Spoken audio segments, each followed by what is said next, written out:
Hello all, అందరికీ నమస్తే. Welcome back to my channel again. So ముందుగా ఈ వీడియో చూస్తున్న నా సిస్టర్స్ అందరికీ happy Rakshabandhan.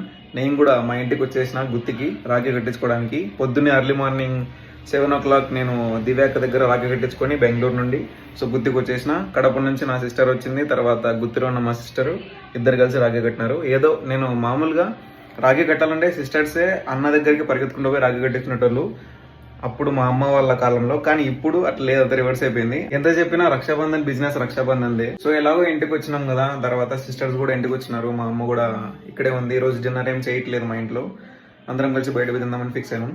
So let's go to దశ్మేష్ డాబా. నేను 10th ఇంటర్ చదివే టైంలో మా ఊరు అంత డెవలప్ అయితే కాదు. ఒక 3 ఏళ్ల నుంచి మా ఊరు చిన్న చిన్నగా డెవలప్ అయితే వస్తుంది. నేను ఇంటర్ డిగ్రీ చేసే టైంలో హోటల్స్ కి పోవాలరా అంటే మాకు దొరికేది రవితేజ లేదా అన్నపూర్ణ. కానీ ఇప్పుడు మా ఊర్లో ఒక సాటర్డే లేదా సండే మంచిగా ఒక ఫ్యామిలీ కలిసి బయట పోయి తినడానికి మస్తుగా రెస్టారెంట్లు, డాబాలు, హోటల్స్ దండిగా ఉన్నాయి. అలా ఈ రోజు మేము ఒక మంచి ఫ్యామిలీ రెస్టారెంట్ అయితే వచ్చినాం. అదే ద న్యూ దశ్మేష్ డాబా. టేస్ట్ ఎలాగుందో తెలియదు కానీ అంబియన్స్ అయితే బయట కూర్చొని తినడానికి సూపర్ గా ఉంది.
ఓకేనా?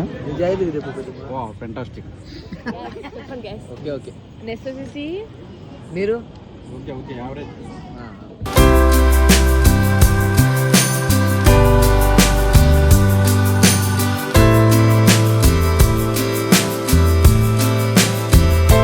మొత్తానికి టేస్ట్ అయితే ఓకే ఓకే, మరి అంత చించేసేంత ఏం లేదు కానీ మీరు